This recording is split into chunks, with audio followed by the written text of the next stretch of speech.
Welcome back to the channel guys, MJGBRICKS here, and it's been a while since I've done an update for my LEGO Castle MOC, but I'm happy to announce I'm ready for episode 2. As you can see behind me, there's been some developments.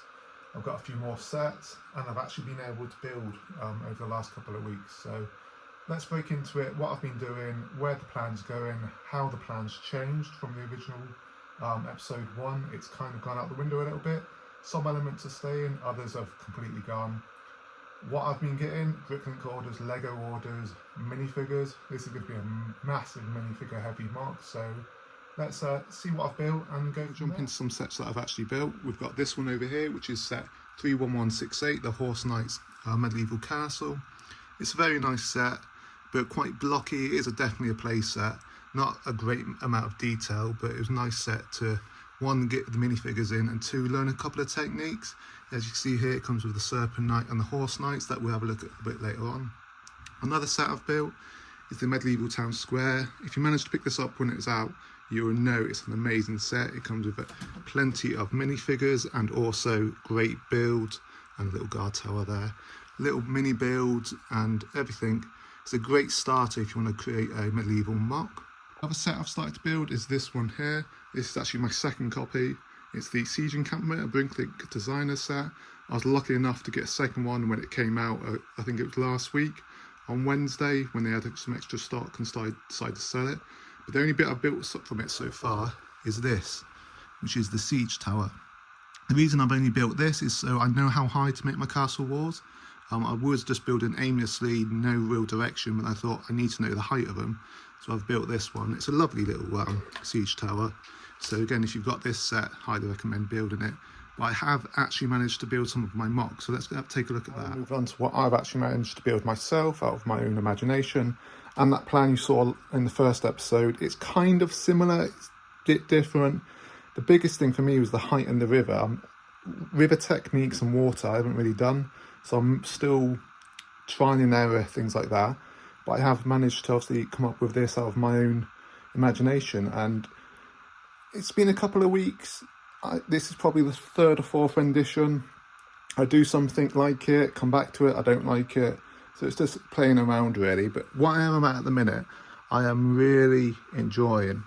These are the Horse Knights that come with the Medieval Castle, the new 3-in-1. But I've also added in the Dragonborn Paladin from the Dungeons & Dragons CMF that came out last year. So I think they make good Kingsguard. But I got quite a few, I think 30 or so now, mainly from the Pab Wall and Pickering Card Line. But yeah, these are going to be the biggest faction, bar the Lion Knights, I think, in my army, because they're the easy, accessible ones. And I'm trying to add some depth to the MOC. So we've got a nice little downgraded gradient here. This is at the minute only 3 48 by 48 base plates. It's going to be 3 long by maybe 6 in length, so it's only a small portion at the minute, but it is definitely growing. The bit I was enjoying building was my castle. So this is going to be under siege, or they'll be riding out to fight the enemy. I'm quite happy with it. It's only a small section. There's going to be a gate, more towers, and I don't know if to bring it around here because there's going to be more base plates behind and extend it into an actual city fortification. We'll see. Yeah, I'm happy with the terrain. I didn't want all studs, I wanted a bit of snot, so this is quite nice. And also here, it's going to be the main fairway, the main road, so it's going to be a bit grander. That's why it's a little bit light grey there. And also it's wide enough, if I grab it here, for the siege tower. Hence why I needed to build the siege tower, and also that helped me decide the height of the walls, which is quite nice. Not an awful lot so far to show, but I think for episode 2 it is quite nice. I'm enjoying building the trees at the minute. The new fern element is really nice. I just set up a little ambush there with a forestman just to see what it would look like. I'm trying to add depth as well with rock work to give it more height. Over here is going to be the farm, so if you remember from episode 1, I was going to have a farm / market, so the farm's going to be this side. It's going to extend out this way, and then it's going to be a pig pen. So yeah, let me know in the comments, guys, what you think so far. I'm loving building it. I can't give it all the attention it needs because no life gets in the way.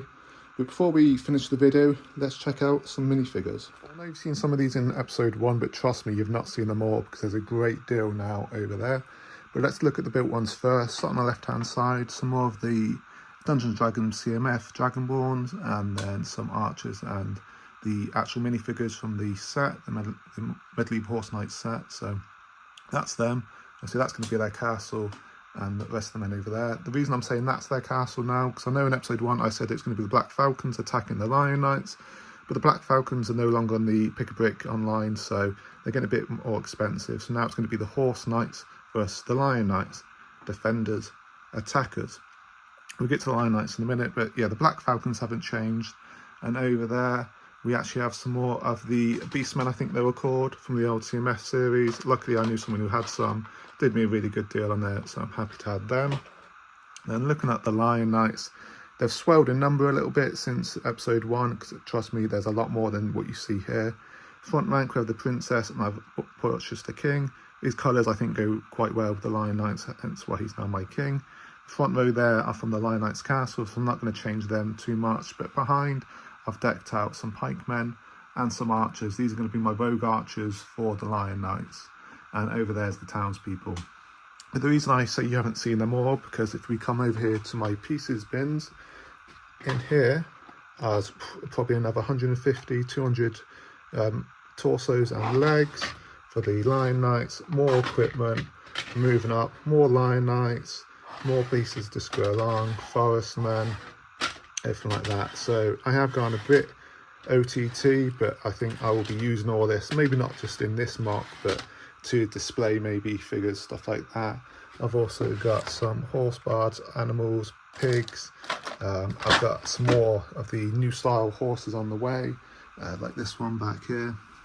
So yeah, the minifigures are exploding, the MOC's coming along. I've got new sets. I didn't mention I've got the Seaside Market from the Bricklink, so that's going to go into the MOC. I've got into Castle big time. I used to be a Star Wars fan, still am, but Castle's kind of taken over. So that's where the MOC's up to at the minute. Let's jump into an outro, but if you like what you see, guys, make sure you give the video a thumbs up and subscribe. It helps me out. Let's jump into the outro now. So that's it, guys, for episode 2 of me building my LEGO Castle MOC. I hope you have enjoyed. We are making some progress, not as fast as I'd like, but you know what? This is a hobby. I've got a life, I've got work, so I'm doing bits here and there. I am really enjoying the building process at the minute. There's a lot more to come. This is probably a quarter, if not less, of the MOC size that I envision.